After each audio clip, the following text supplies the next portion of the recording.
I'm now going to explain three digestive enzymes, amylase, lipase, and endopeptidase. Let's start off with amylase over here.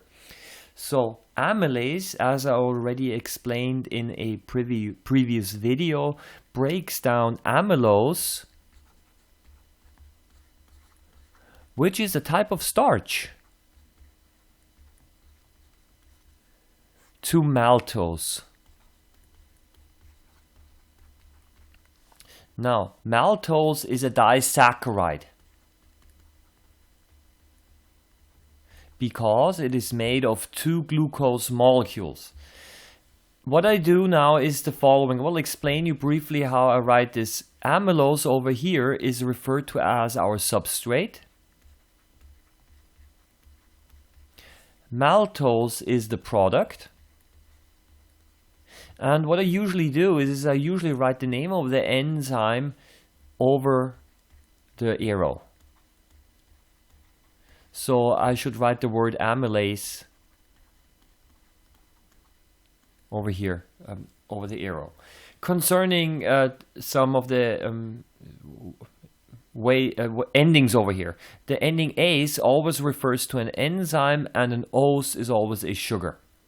So in more details, I already described this in a different video. Let's move on. No, I'm not going to move on. Where is amylase secreted? It can be found in the form of salivary amylase in the saliva, made by the salivary glands, and you also have pancreatic amylase, which is of course found by the pancreas and released into the duodenum. The next enzyme is lipase, and over here lipase is able to break down lipids.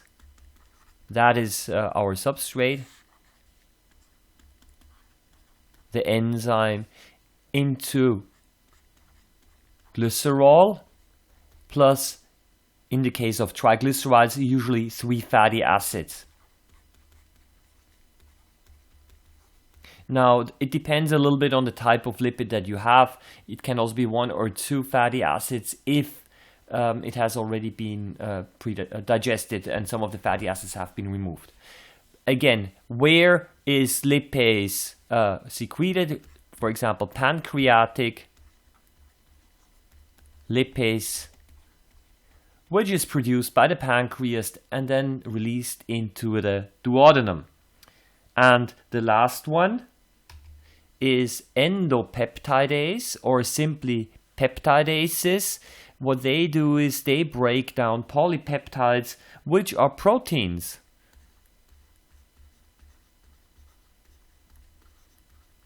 So they're made of long chains of amino acids, and they're broken down into shorter polypeptides. And I write down here endopeptidase as the enzyme which catalyzes this reaction. If you have difficulties imagining this, imagine that you have a long polypeptides, maybe hundreds of, these are all our amino acids.